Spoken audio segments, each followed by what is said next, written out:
Hell yeah, I picked a perfect chair colored shirt to wear. Look at that floating head. Ready? Yes, sir. What's up, guys? Welcome to this episode of Beers and Breakdowns. In this episode, we're going to be reviewing a pretty dope movie called Unbroken. And you may be wondering, what happened to Abel? We upgraded. What do you mean? That's all we had to say. We got a serious upgrade on Abel over here. His cousin Ruben was actually in the military, unlike Abel's. We can't all be winners. I don't think we could say on here, so I'm just going to say 5 more times. So he's got to edit it out. And if you don't like the censored version, sorry guys, we are getting censored. We have to censor them a lot now because YouTube is demonetizing us if we don't. But the uncensored versions are on the FNGacademy.com. Just hit tier 3. It's a monthly subscription, but you get the uncensored version and also some exclusive content that we upload periodically when we can. So go check it out. And if you want to be mentored, we run a mentorship program. Tier 1, Tier 2, you can get one-on-one coaching from Green Berets and group coaching. So if you're trying to achieve your goals, go check out our mentor program. We take every experience that we learn from special operations and apply it to helping you achieve your dreams. So go check that out. We also do all the equipment that we have been working on for the past couple years, the Ruck Trainer, all the accessories for the Ruck Trainer. Go check out the FNGacademy.com. Thank you guys so much. And if you enjoy these episodes or anything that we do has value to you, please hit like, subscribe, and drop a comment down below which movie you would like to see next, and whether or not you think Ruben is way cooler than Abel and we should just replace him altogether. Drop it down in the comments. Do be section. that solid. This would be so great to bring up at family parties. Just be like, yeah, everybody just wants to boot him off. I got voted in. Yeah, bro. I got inducted into the show. Abel got voted off the island. Like, sorry, bro. You want to tell him what you did in the military? Sure. All right. So my name is Ruben. I joined as a 15 Yankee, which is an Apache armament avionics mechanic. Dope. So I was in combat units and support units. I did operations in Iraq, Kuwait, Germany, Korea, Poland. I went all over the place. And then like the Army hits you with, hey, you got to be a drill sergeant, instructor, or recruiter. So me being naive, I was like, hey, I'll get a lot of time off and be back with my family in LA as a recruiter. So I opted to go recruiting, and recruiting is very time consuming. For those of you guys that are trying to choose a path or aren't familiar with that, once you reach the rank of E5 or E6, you will have to do one of those 3 different paths unless you go Special Forces, PSYOP, or do something else, or even go warrant or officer. You will have to choose between those different things: instructor, recruiter, or drill sergeant. So yeah, I did the aviation mechanic stuff for about 7 years, and then I did the recruiting side for 5 years, and then I'm actually on my way out now. I'm on my last month of terminal leave, and then after that I'll be working hopefully in another aviation company doing what I used to do, which is working on weapons and electronics for helicopters or airplanes or UAVs. So we'll see. Yeah. And would you recommend people do recruiter if they had that option, or would you tell them to avoid it? I'm not one of those guys. I tell it like it is, which is crazy to hear recruiters say. I know a lot of people think recruiters, but actually recruiting was very rewarding in its own way, just because if you do it the right way, you're like actually telling people what they're in for. You don't try to just get them in.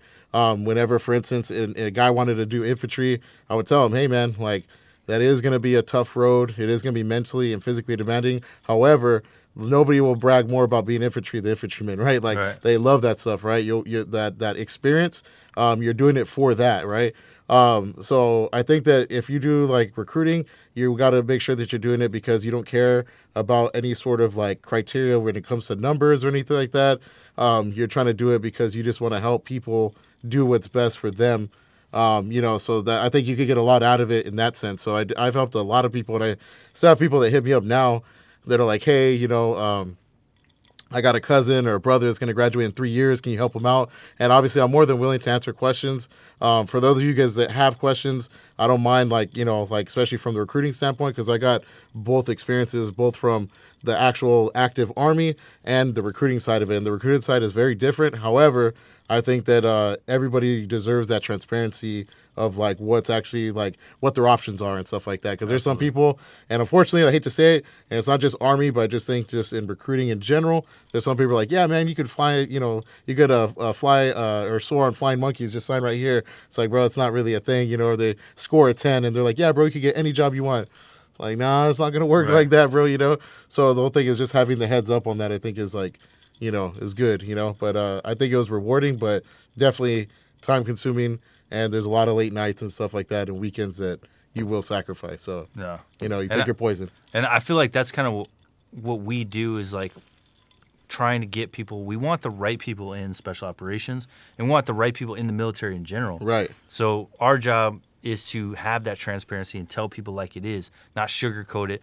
No one's coming up to us, the Army. We don't work for the Army. Right. No one's coming up to us and be like, hey, good job, guys. You got this many people in. Right. Like we may be responsible for 0 people joining, but if we're helping them know if it's the right path for them or not, that feels like it's rewarding. And then for people that are like, I don't know if I want to go Ranger, SF, PSYOP, or infantry, or whatever the job is, if we could just tell you like it is and prepare you for the negative and the positive sides that come to it, then we're doing our part from the outside. Right. And that was like my biggest thing.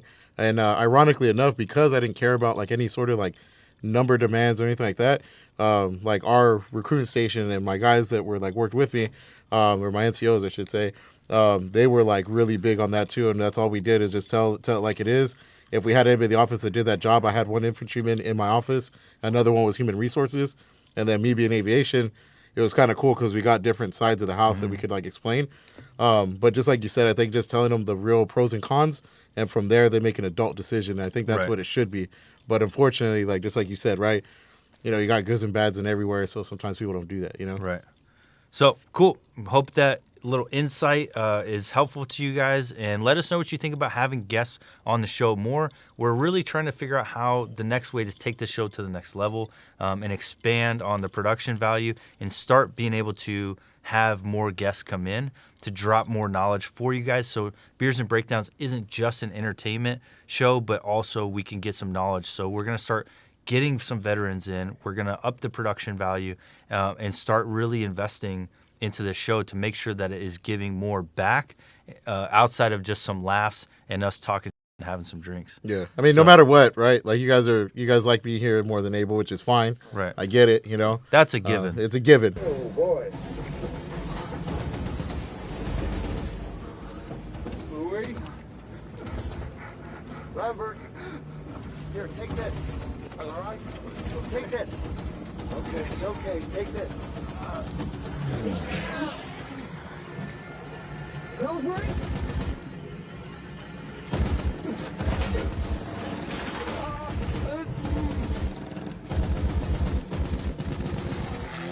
Yo, that. Yeah, that's some shit that like, people see that sometimes they think that that's what like the modern army's like.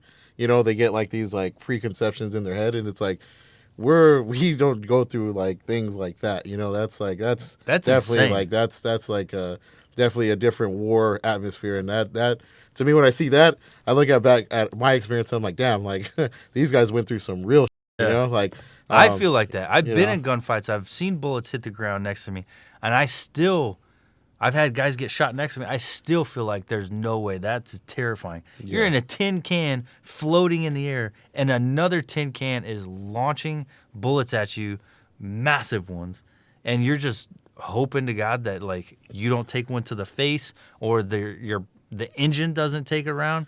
Like I feel like there's two no ways for me, and that is fighting in the air and fighting underwater. I think like what makes it even worse is the fact that like the people that are flying and doing everything, you have to have your absolute trust in them, and you really can't do shit like other than just like watch and support and do everything. Like that's a lot of like trust and how do they not have parachutes? Yeah, that like what are the? Yeah, there's a catwalk he's walking on. Like what if you fall and you're just floating down? And it's like I wish I had a parachute, dude. Like throw a parachute on. And at least have some kind of exit strategy. These guys have no exit strategy. You think of pilots now, like modern pilots, they have the ejection seats. Yeah. So like, engine gets hit, it's going down. Pff, You're in a parachute. These guys are it. That plane goes down. It's a wrap. Yeah, it's a wrap. Like, you're done, dude. That sounds terrible. Yeah. That to me is the equivalent of getting shot at in a submarine. Yeah, no, honestly, fucking thank you. Yeah, it's like the equivalent for sure. And like I think like it's just like crazy though too that these like these guys are just this is just another day, another operation for them. Like, dude, after one, I'd be like, hey, bro, like we gotta switch up the tactic. Yeah, like I'm out of this one. Send me in with the infantry because I'm not doing this. I'm fighting with my feet on the ground. What's up, guys? This video is sponsored by 18 Alpha Fitness. If you haven't checked it out and if you want to go special operations, you need a good fitness plan. Go check out Kevin over at 18 Alpha Fitness. He's a former Green Beret. He knows what he's doing. His post job from the military, from Special Forces, was helping Air Force Special Operations get physically fit. This guy is on point, and he's a great dude. He could do custom plans and just a common plan that I use, which is awesome, the kettlebell program. But I highly recommend you get a custom plan. Use code word BUCK, and he'll hook you up.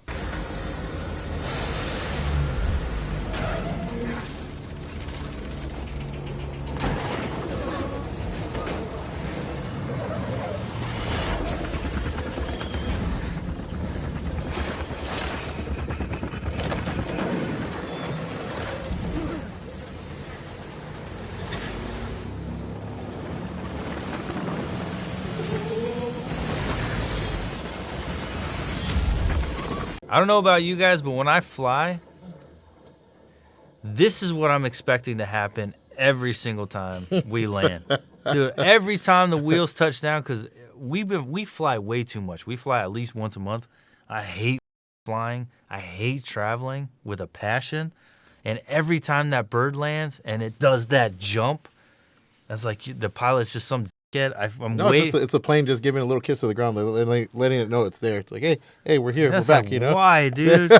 Like, figure it out, man. Float that thing down. But I feel like every time they smash into the ground, and I'm waiting for that just to pitch sideways, like Fast and the Furious. Dude, you're like the guy you don't want to sit next to. Oh, no. You're like the guy where it's barely like touching the ground. And you're like, my palms are sweating and. You're like, we're gonna die. Like, no, bro. Dude, I started looking at everyone like, who's losing their life today? And, bro, it is like, I was like, you've lived long enough. You've lived long enough. This is my first time. This is what it was. I was going on a Chinook, right? I was just like, I got the opportunity to go on a Chinook. I won't say how. And like we were like, I was like cool with like some of the pilots, and all the mechanics talked to the pilots. And even though I worked on Apaches, we were like with a support unit at the time with Chinooks and Blackhawks and stuff. So like, hey, if you want to go on a test flight to go and cross train or whatever, we could take you. I was like, yeah, I'm down. And I remember I made the mistake. We were on the radios, and I didn't know that the pilots could hear me at the time. I was like still like new to everything. I was like, yeah, why is this like? Is this how you guys normally like fly? I thought the Chinook was supposed to be fast, right? Not meaning it as an insult, yeah. Which nobody believes me to this day. Everybody's like, you're full of shit. You're talking. It's like, no, I wasn't calling the pilot an asshole. I was just like legit, like, hey, I thought you guys were supposed to be fast, whatever. So the pilot took it as like a challenge, right? My dumb didn't really realize, but when they had to be harnessed up, I was like, what's going on? Like, what I mean? I'm just like, is this part of the test flight? The guy's like, yeah.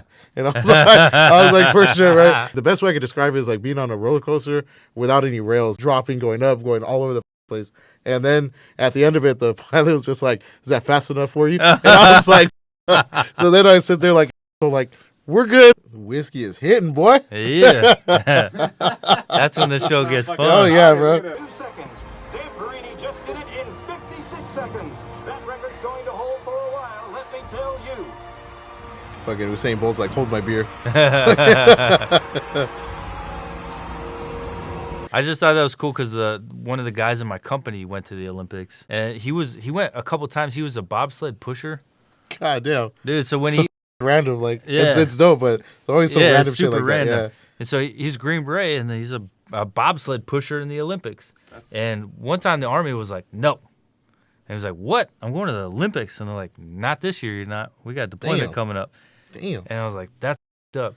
But on deployment, he would be like just pushing vehicles just to prepare. So you never done that? You just get bored, you just push vehicles? Fucking, that's what I used to do as a pastime. It's fucking melodic. Shut up, Matt. We're going to die out here. Come on, Matt, shut up.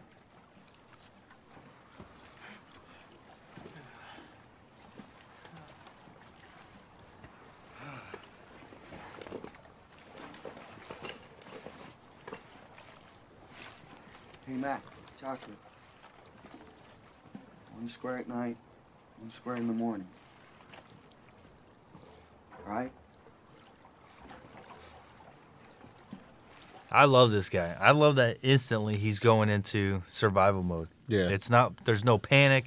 There's no anything but, okay, this could potentially last a long time. He's not like hopeful that they'll get found within 24 hours. Immediately is planning out worst case scenario. Starting to divvy up the water, divvy up the chocolate, and then the guy eats it all. You know, you always fall back on like the training instincts. Like, okay, cool. Like, what do we do now? You know, and just like you said, I like that he didn't like just freak out. Which I know in the back of this dude's head, he's like, we're in a pretty situation, right? You need a guy there that's just there to just kind of like maintain the course. You know? Yeah. The other guy went into it with just this horrible mindset, like it's worst case scenario. He's not home with his wife anymore, and therefore everything is just dog shit. Yeah. Imagine the plane shows up and they get saved within that first 10 hours. Yeah, you're gonna feel like cool. You're the that was like, we're gonna die, and the plane's like, hey guys, we got you, and he's like, never mind.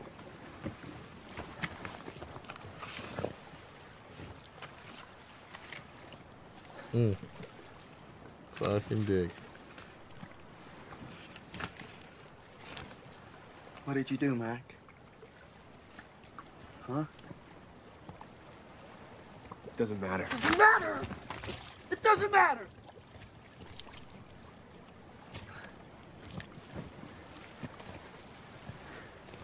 Dude, I couldn't even imagine sitting there eating all of it, knowing that Staring two at them other like, people. Dude, there's just no way. There's no way. Yeah, like, because like, let's say, and I was thought about this scene, right? It's like, so let's say they survive.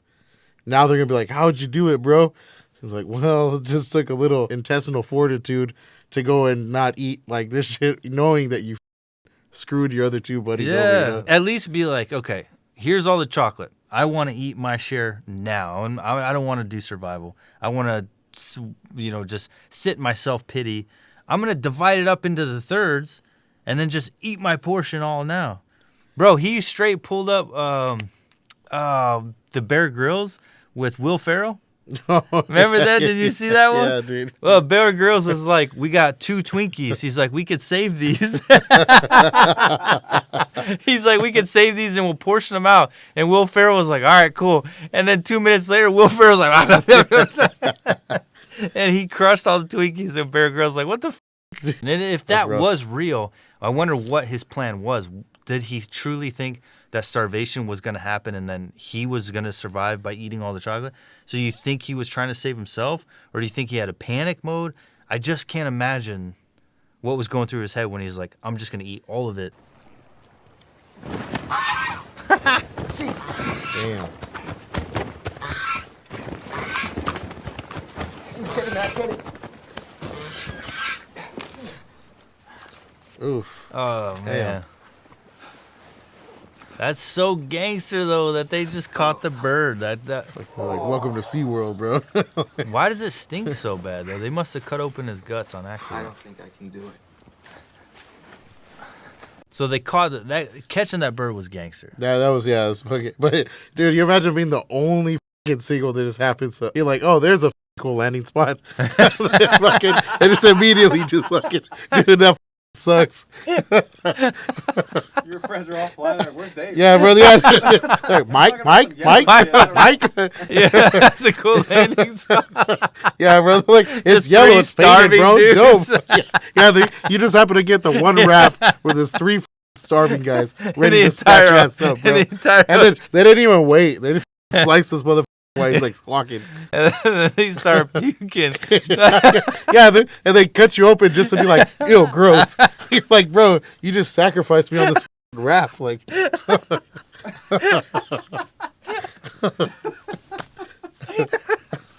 disrespectful for you. He said, I just saying, if I get caught and sliced open for it, y'all better be like, thank you, God, for giving me this delicious meal. These guys were just like, like he said, ew, gross. Yeah, bro. Like, hey, you know that staff sergeant with that attitude, bro, the one that ate all the chocolates, he's like, is it gluten free? Is it free range?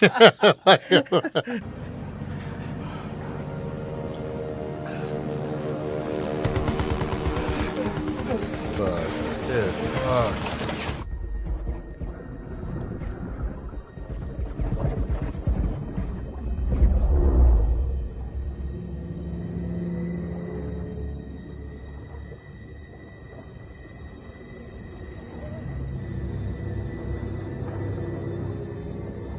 Dude, just how can it possibly get? I can't even think of a worse situation. You have two dinghies that you've been floating on for days on end. You're fried, you're starving, you're dehydrated. Here comes this plane you think is your rescue, and it tries to shoot you in the face. Yeah, and you flagged it down. That's like the worst part. You know, like, hey, bro, come save us. Like yeah. You called it over, hoping for just you finally, like maybe at the end of this like torture, and it starts shooting you. And even though it's not hitting you, it's destroying your only reason to stay alive is your boat. And like putting holes in it. Like, you know, if you're the pilot, right? Even if you're on the opposing side, you're like, damn, what harm are these dudes stuck on a life raft going to really do? You know what I mean? Like, and then damn. you jump out to save yourself from getting shot, and you're in shark-infested water. It can't possibly get any worse. I don't care how optimistic you are. This is the point where you're like, all right, this is it. And then you like to say that it gets better after this. But it just keeps getting worse, bro. God was like, no. Like, not yet, my friend.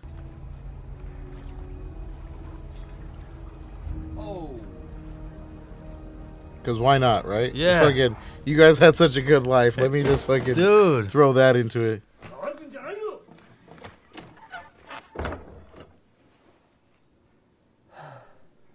So again, like it couldn't get any worse. You somehow survived the situation of getting shot at, shark-infested water, your boat getting filled with holes, and then one of your guys dies.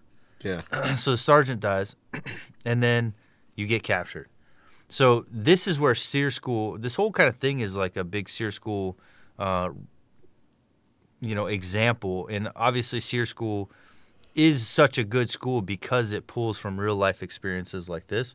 And in the book 4 Years to Freedom with Colonel Rowe, it takes all their experiences and tries to replicate it in the best that they can, which is some of the most realistic and best training we've ever had.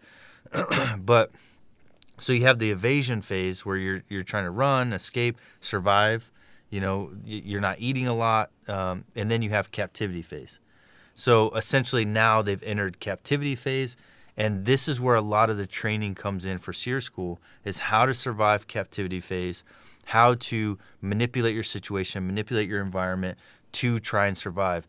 And this portion of the movie is textbook Sears School survival. Like everything that they do with the commander that had his fingernails ripped off, and how he's trying to like keep track of the guards and where they're going, and he plays very submissive. It'll kind of play out, and we'll talk about it with more timestamps, but this is textbook SEER teachings. So the benefit to what this man went through was the knowledge that he brought back is completely being used to train everybody in Sears School. So special operations, pilots, they're all benefiting from this now because of what he went through and what other POWs have went through. So their experiences went on to shape the future of hundreds and thousands of soldiers after this. I think it's like cool. Like I never had to go through Sears School. Had I gone my pilot route like I was originally planning to and completed that, I would have definitely had to. I actually have one of my good friends from elementary that just went through. He's becoming a pilot now.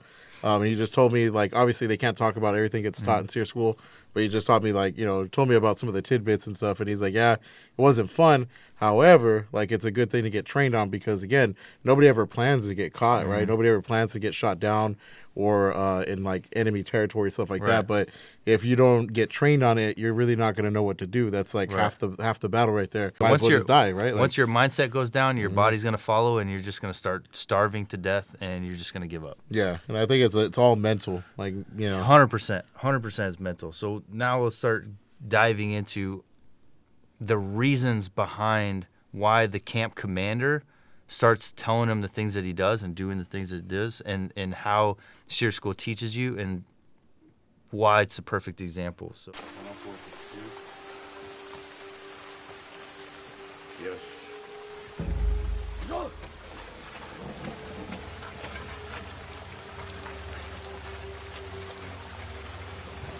Hide your little Philco radio and drops in the side.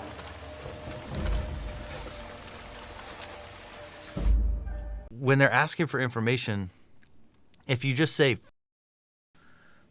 your life is going to get exponentially harder to the point where your likelihood of death is a lot higher. So you don't want to just not give any information. So give dated information. Give information that doesn't matter.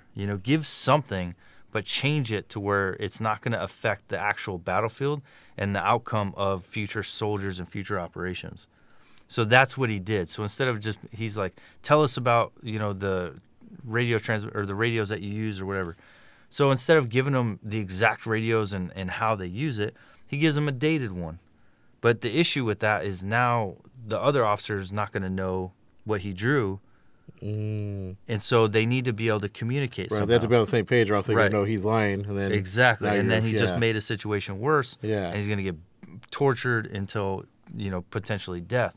So you want to give information or make it seem like you're giving information, and then find a way to communicate that information to his buddy. So he drew an outdated radio, and then as they're passing, he told him what radio he drew, so that way he can continue. He could go draw the same radio and say, this is exactly what we use. It's a cohesive story, and this way they're like, yeah, we did our part. Yeah, and so in Sears School, they teach us Morse code, and the reason for teaching it is so we can communicate through cells. So that, let's say I couldn't just walk past you and explain to that, but if I could get even a Morse code tapping message to you, then I could start communicating what I said through Morse code if you're in a cell next to me. Look at me.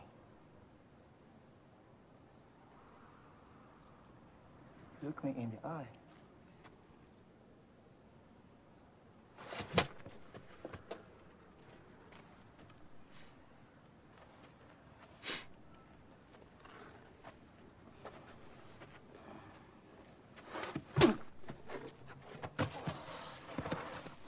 So that's just one of the things, again, in Sears School, and I think that they probably pulled that from this, is submissive. Like, deep down, you keep the lion inside you, but on the outside, you have to just play submissive. And one of the things they always tell us is special people get special treatment. So the last thing you want to do is stand out in any special way. So keep your eye contact, and all the things that we do to be men and to be tough now, hard handshakes and eye contact. Forget it all. Don't forget it in your heart, but on the outward, hide it all. See, that's a crazy thing, because in the military, right, you're like taught to, like, it's a competitive organization. So you're like, I want to be like hard charging, headstrong, do all that, and then obviously in this environment, you want to be as humble, weak, like submissive. Yeah, it's like everything the opposite. You're like deprogramming everything you've been taught. Like, that's crazy. You have to play this game because you have to save that strength to use it when it counts.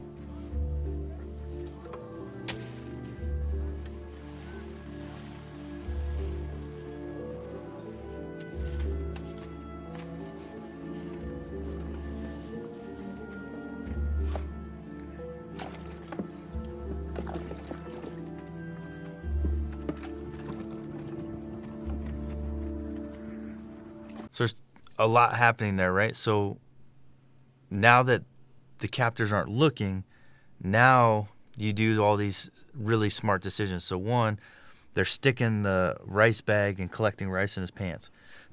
So in order to gain your strength, you got to eat more. So you steal the food to get everyone's strength back up. So when the time comes, if you choose to fight your way out of the situation, you have the strength to do it. That makes sense, yeah. All right, so that's one smart decision. The other one is humor. That's the one that I was going to touch on, man. That's like, you need that guy. Yeah. Like, you need that guy to lift, like, your spirit up when everything just... Because there's going to be days where everything just feels like it's just shitting on you. And you're just like, you know, like, what do we do from here? And the only thing you can do is just laugh about it. And it just, for whatever reason, gives you some sort of, like, solace to the fact that, like, hey, at least we're, like, misery loves company, right? Yeah. So fucking, you know, you're all in the shit together. Like, fuck it. You know, all Yep. you can do is laugh about it. Yeah, so you got humor going on the behind the scenes Yeah. to keep everyone's spirits up. You're collecting food to keep everybody strong and to get their strength back. And then you're passing intel. So you're creating an intel source and you're passing it along. So all this stuff is happening behind the scenes. And as soon as the people are watching again, you're frail and you're weak. And this is one thing they always taught us in Sears, like, do push-ups. And instead of doing 10, if I could do 10 push-ups right now, instead of just banging out push-ups, I need to go, and, like, I can't get one. Right? So I'm acting like I can't get one single push-up, and I'm shaking. And it's like, these guys can't escape? They can't do 10, they can't do 5 push-ups. These are weak pieces of shit. Yeah. They have no spirit left in them. They have no humor left in them. They can't even do a single push-up. They're not going to escape. But meanwhile, you're working out on the side. You're eating extra on the side. You're passing intel to know, like, all of it is happening behind the scenes. But in front of their faces, you're just a frail piece of shit that can't do anything, and you're no threat. Punch him! Oh. Yo, my God. Next! Come on. Next! Come on, sir. Come on. Hit hard! Come on! Hit! Gosh damn, bro. There's like 90 people there, all Yeah. gonna punch you in the face. Like, your face would cease to have shape. And all I was saying was the first one, like, bruh, pull it a little bit.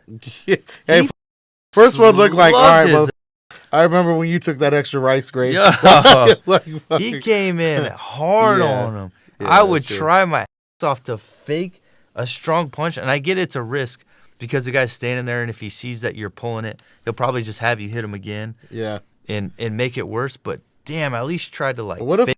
boss though, dude? Like, I think after like number 3 or 4, I'd be like, all right, bro, I'm out. I Yeah. just pretend to be knocked out, just like and do this little eye thing, Just like to check get in, a like, break? Yeah.